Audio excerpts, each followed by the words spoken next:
Rising to power in a military coup in 1971, Amin promised prosperity, unity, and a bright future for Uganda. But what followed was a reign of terror filled with disappearances, executions, and bizarre scandals that made him one of history's most notorious dictators.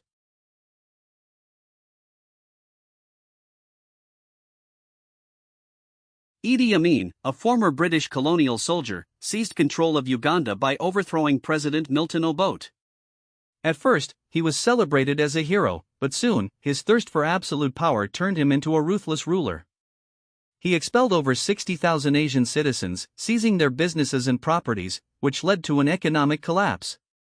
His security forces roamed the streets, hunting down political opponents, journalists, and anyone suspected of disloyalty. It is estimated that during his rule, over 300,000 people were killed in secret prisons, thrown into the Nile, or executed in mass killings.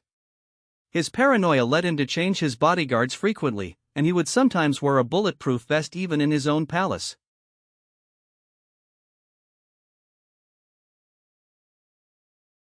Perhaps the most disturbing stories about Idi Amin were the cannibalism allegations. Several of his former soldiers and government officials claimed that he personally ate the flesh of his enemies. Some even said he kept body parts in his freezer. While these accounts remain unverified, Amin himself once told a journalist, "I don't like human flesh, it's too salty."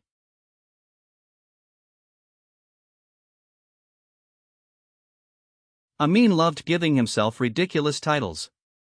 By the end of his rule, his full self-declared title was His Excellency President for Life, Field Marshal Al-Haji Dr. Idi Amin Dada, VC, DSO, MC, King of Scotland, and Conqueror of the British Empire. He even wrote letters to Queen Elizabeth II, demanding to be recognized as the true King of Scotland.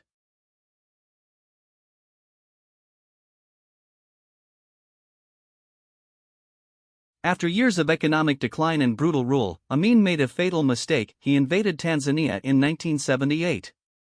This led to his downfall when Tanzanian forces, along with Ugandan exiles, overthrew him in 1979.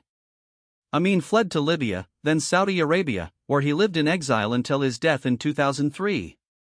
His rule remains one of the most terrifying in African history, a period of darkness that Uganda is still recovering from today.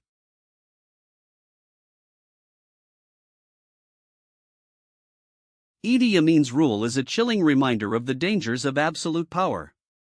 His bizarre personality, brutality, and reckless leadership turned Uganda into a place of fear and suffering.